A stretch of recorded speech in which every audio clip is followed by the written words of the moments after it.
Welcome, my dear guests, to the captivating expanses of my story. Chapter 07. The flagship bridge on the Ek Justice resembled a whispering beanstalk as the brave crew at their battle stations completed the last handshakes for the forthcoming hyperspace jump. With her arms shaken, Admiral Romero stood tense in front of the imposing main screen, staring with a dark echo at the flashing signs as the ship awoke in a gentle vibration and gently set in motion. The navigation officer announced with a voice vibrating from tension, "Hyperspace jump in 5, 4, 3, 2, 1. Now." The sparkling stars before them turned into fugitive lines as Justice plunged into the mid-dimensions of the hyperspace with a tremendous leap force. Their target was the Almor home system, a place of immense importance, as there was a strategically crucial Almoran fleet base. Admiral Romero, the fearless tactician, blew her fists. Her determination was reflected in her eyes. For days, a bitter battle was fought for the Almor home system. Almoran ships relentlessly attacked the occupied star base in a desperate attempt to regain control of the Almoran home system recently recaptured by the Kazakh Empire. But the First Space Fleet and the Kingdom of Kasach were not allowed to abandon the base because it was the key to defending their beloved homeland. With a loud cry, Paulina Romero commanded, "All men on the battle station. We must secure the Almor home system to prevent the Almoraner from winning." Adrenaline flowed through her veins like a wild stream. Finally, the moment had come when they could strike the enemy with a devastating blow. These precious moments run in an atmosphere of tense expectation as the Ek Justice rushes with breathtaking speed through the infinite hyperspace. The hearts of the brave crew beat by the pulse of the universe as they resisted contact with the enemy. Suddenly, the voice of the sensor officer broke the silence of the command bridge, "Leave the hyperroom in 5 seconds." The words sounded like a thunderstorm through the room, keeping the tension at its peak. As soon as the former stripes on the sky had turned back into sparkling stars, a scene of decay was revealed before the eyes of the spectators. The once proud star base, hard drawn by the war's turmoil, was now surrounded by ruins and remnants. But even more threatening was that a powerful fleet of the Almorans had already laid their iron claws around the weakened fortress. "Make everything ready to attack the Almorans," cried Admiral Romero in a thundering voice. Their combat-proven ships lifted their energy shields and prepared the rockets and the laffets for use. The Almoranian fleet was utterly overwhelmed and had to adapt to a new situation. Lithoid species were not well prepared for rapid changes in the conditions of nature. Their once mighty destroyers became nothing more than scattered debris drifting into space in just a few hours. The flagship bridge was filled with an uprooting crescendo of jubilation when it became apparent on the main screen that the Almorans were escaping in a hurried retreat into the hyperroom. Admiral Romero took a deep breath with a satisfied smile on her lips. They had repelled the attack with bravery. The sovereignty over the Almor home system was secured for the first time. The displays and diagrams in Rita Griffin's lab flashed unabated as if they wanted to reveal a secret that would change the world forever. Rita, a brilliant scientist with a sharp mind and unwavering determination, looked concentrated through her elegant horn glasses, which made her eyes appear like windows to another dimension. Her assistant, Hinata Takahashi, an equally capable and ambitious young woman, stood by her side, ready to push forward the latest developments in this groundbreaking project. With skillful fingers, Rita adjusted a regulator as if she had the power to influence fate herself. With a triumphant expression, she announced the long-awaited message: "The energy fluctuations have finally reached stability." A breath of excitement lay in the air as her words reached the ears of those present. A new chapter of science seemed to unfold because the long-awaited tests for the groundbreaking nanoseparators could begin. A whisper of anticipation filled the room while the limits of the possible were challenged unprecedentedly. Hinata bowed her head with appreciation. "Very impressive," she whispered with a breath of reverence. "This breakthrough technology will undoubtedly disrupt the way we process materials." A radiant smile adorned Rita's face. "Oh yes, my love, the possibilities that open up to us are indeed boundless," she whispered enthusiastically. "Imagine what breakthroughs we can make in medicine and biotechnology. An inspiring time is ahead of us." With enthusiastic devotion, she crawled some formulas on her datapad. A breath of euphoria was in the air as she whispered the words, "If we screw up production, we could be ready for a successful entry into the market in a few months." Hinata Takahashi could not hide her enthusiasm. Her eyes lit up as she said, "Rita, with this, you have rendered a tremendous service to the kingdom. This breakthrough discovery will take us to unexpected heights." But let us always remember that wisdom and prudence should be our faithful companions. Rita gently stretched over her arm and whispered calming words. "Don't be afraid, my beloved. I will be cautious." With a graceful twist, she turned again to her measurements as if driven by an invisible force.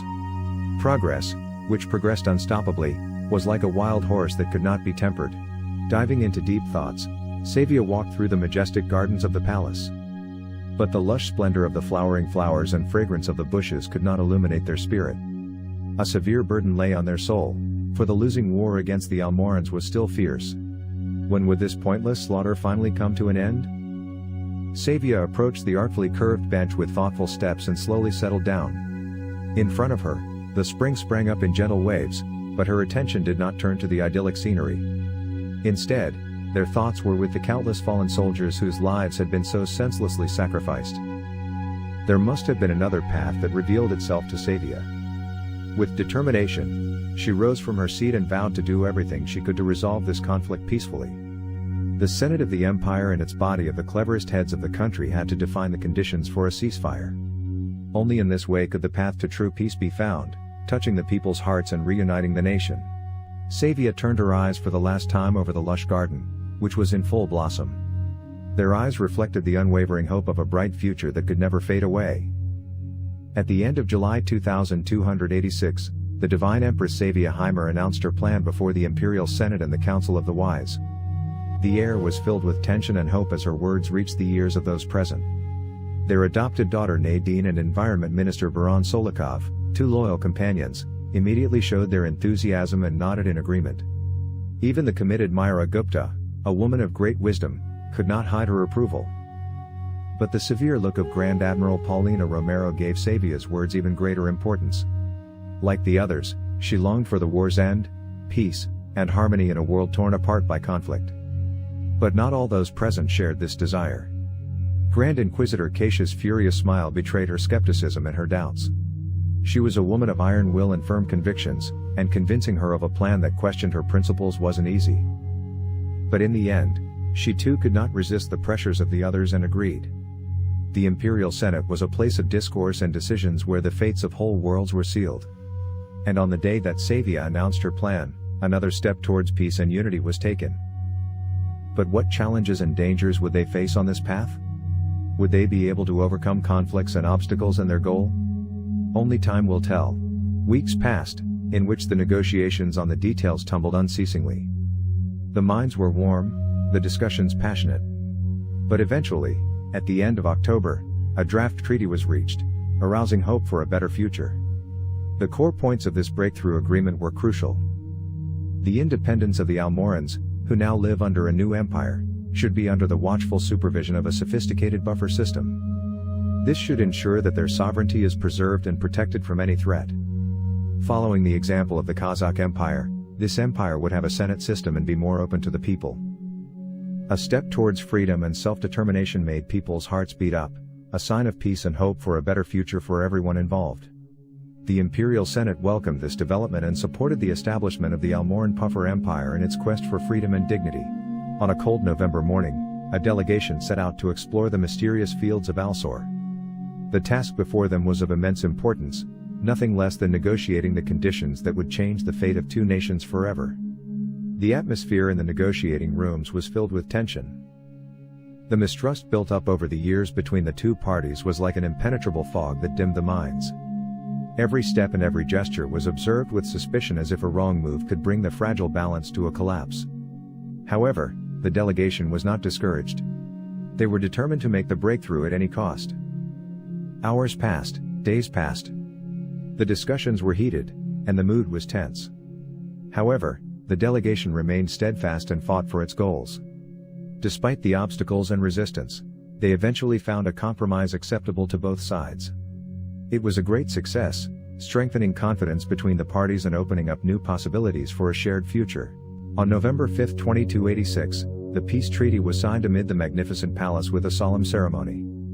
It was a truly historic moment that brought people to the streets of Kasach to rejoice as the high-ranking delegates extended hands in fraternal harmony.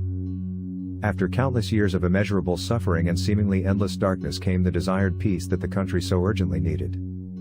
In the following weeks, A fierce movement unfolded as the troops withdrew and the borders were redrawn. Not only did a change occur externally, but also internally, the eyes were directed toward new goals. Myra Gupta went to Hidden Garden to examine the infrastructure in depth. A profound sigh escaped her lips as she contemplated the neglect. "We have a lot to pick up," she whispered. With a determined gaze, she focused on the task before her. Transport routes, which had become dull and unreliable, must be expanded to ensure progress. But that was not all. The clinics, no longer up to date and overloaded, demanded urgent renovation to provide the people with the medical care they urgently needed. The office buildings, which have grown old and old, should also be renovated to enable modern and efficient administration. Only in this way could the region successfully meet the challenges of the future and provide its inhabitants with a better quality of life. With vigorous enthusiasm, she rushed to work. A wave of relief flowed through her when she finally returned to her civil duties. In every corner of the empire, there was a similar picture. The scars of war had to be healed and the usual life restored. In the Kazakh Empire, a breakthrough vision took shape, a monumental complex that possessed the power to change people's lives forever. The plans for this civilian replicator complex were in full swing as the sun rose over the land and sparked hope for a better future. In the laboratories and workshops of Kasach, scientists and engineers worked tirelessly hand in hand to transcend the limits of the possible. Their hands were skilled, their minds full of ideas, and their hearts filled with the desire to bring progress and prosperity. Day by day, the plans were refined, the machines optimized, and the dreams more fantastic. The people of Kasach could hardly wait to reap the fruits of this work, a supply that would never fail, a filling horn that would never be consumed. The sun went down, and the sky turned deep orange when the first building blocks of the new industrial complex were laid. People were full of hope and anticipating a better future in which they could benefit from the achievements of their own hands. Gradually, tranquility and confidence spread throughout the empire's vastness. It flowed through the streets and streets like a gentle wind blowing, filling people's hearts with new hope. Although the road ahead was long and filled with challenges, a distant light of certainty shone on the horizon. The glow of hope slowly but unstoppably spread across the country and dissipated the darkness. People felt that a peaceful future was approaching tangibly, and their souls were filled with indescribable joy. It was as if the shadows of the past were slowly fading away and opening up a new chapter of happiness. Hey, I would be happy if you could give my video a like, leave a comment and subscribe to my channel to stay up to date.